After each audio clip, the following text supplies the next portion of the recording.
Baik, Assalamualaikum warahmatullahi wabarakatuh. Izin memperkenalkan diri. Nama saya Koinurera dengan NPM 23130240043. Di sini saya akan uji coba Bandicam dengan mempresentasikan mengenai fertilisasi ganda pada tumbuhan Angiospermae. Jadi pada reproduksi Angiospermae, pada tumbuhan berbunga Angiospermae, reproduksi seksual terjadi melalui proses penyerbukan dan pembuahan yang melibatkan alat reproduksi betina atau putik dan alat reproduksi jantan pada benang sari. Di sini saya akan menjelaskan mengenai mekanisme reproduksi seksual. Jadi, reproduksi seksual itu pada bunga yang pertama terdiri dari putik. Putik merupakan alat reproduksi betina pada tumbuhan Angiospermae, di mana putik ini yang nantinya akan mengalami pembuahan atau fertilisasi ganda. Kemudian bagian atas pada putik dinamakan kepala putik atau stigma, yang memiliki struktur permukaan yang lengket atau berbulu untuk menangkap serbuk sari atau serbuk polen. Nah, serbuk polen ini fungsinya untuk menghasilkan tabung polen sebagai tempat jalannya sel sperma. Kemudian, bagian tengah pada putik disebut tangkai putik atau stilus yang berfungsi untuk membantu proses pembuahan pada tabung polen dengan mengantarkannya ke bagian bakal buah atau ovarium. Nah, bagian terakhir pada putik yaitu ovarium atau bakal buah yang berfungsi untuk menyimpan sel telur. Pada bagian ini, proses pembuahan antara gamet betina dan jantan terjadi. Nah, kita akan membahas ovarium atau bakal buah terlebih dahulu. Jadi, di dalam bakal buah itu terdapat bakal biji, di mana di dalamnya akan terjadi proses pembentukan sel telur dan sel ovarium. Di dalam bakal biji terdapat megasporangium. Di dalam megasporangium inilah terjadi proses pembentukan sel telur.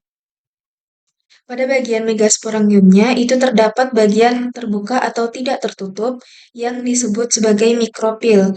Nah, pada bagian tidak tertutup inilah atau pada bagian mikropil inilah eh, sebagai tempat masuknya sel sperma nantinya. Nah, di dalam sporangium terdapat sel induk yang disebut sebagai megasporosit.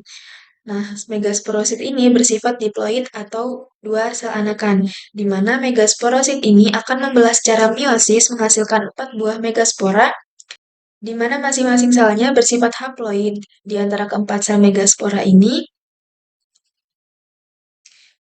akan hancur dan menyisakan satu sel megaspora. Kemudian megaspora ini berkembang dan mengalami tiga pembalahan yang menghasilkan 8 buah inti yang baru. Nah, 8 buah inti ini akan tersusun 3 inti yang berada di atas, 3 inti akan berada di bawah dekat mikropil, dan 2 inti yang akan berada di tengah. Nah, 3 inti yang di atas masing-masingnya ini akan dibungkus oleh membran sehingga menghasilkan 3 buah sel anakan baru. Nah, 3 sel yang di bawah dekat mikropil ini juga akan mengalami hal yang sama, akan dibungkus oleh membran lalu akan menjadi 3 buah sel yang baru. Sel yang di pinggir kanan dan kiri disebut sebagai sinergid yang berfungsi untuk menghasilkan senyawa kimia yang akan menarik sel sperma. Nah, pada inti bawah yang bagian tengah ini disebut sebagai sel telur. Jadi pada bagian tengah ini yang nantinya akan dibuahi oleh sel sperma yang akan membentuk zigot. Nah, dua inti yang berada di tengah akan tetap menjadi inti yang disebut sebagai nukleus polar yang nantinya akan dibuahi juga oleh sel sperma yang akan menghasilkan sel yang dinamakan endosperma. Selanjutnya yaitu proses terbentuknya sel sperma. Di dalam serbuk sari terdapat dua sel utama. Yang pertama disebut dengan sel tabung dan yang kedua disebut dengan sel generatif. Nah, sel generatif inilah yang nantinya akan membawa dan membentuk dua buah sel sperma. Kemudian serbuk sari ini nantinya akan menempel ke kepala putik atau stigma, di mana proses penempelan ini dinamakan polinasi. Serbuk sari menempel di kepala putik akibat terbawa oleh angin atau bisa juga menempel akibat serangga, di mana serangga yang masuk ke bunga lalu di tubuh serangga itu menempel serbuk sari. Kemudian serbuk sari yang menempel pada serangga akan jatuh pada saat serangga terbang atau menempel karena serangga tersebut hinggap di atas ke kepala putik. Nah, setelah serbuk sari menempel ke kepala putik, Ia akan menyerap air sehingga serbuk sari akan membentuk tabung polen yang berfungsi sebagai jalan atau saluran tempat masuknya sel sperma menuju sel telur.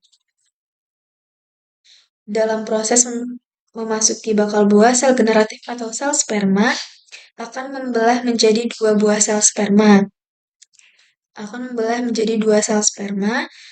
Setelah tiba di mikrofil,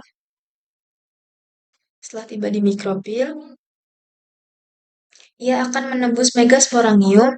Nah, satu buah sel sperma akan membuahi sel telur membentuk zigot, sementara sel sperma lain akan membuahi nukleus polar dan berkembang menjadi endosperma atau yang berfungsi sebagai tempat cadangan makanan bagi biji. Setelah terjadinya pembuahan ini, biji nantinya akan berkembang sehingga buah menjadi pematangan atau pemasakan.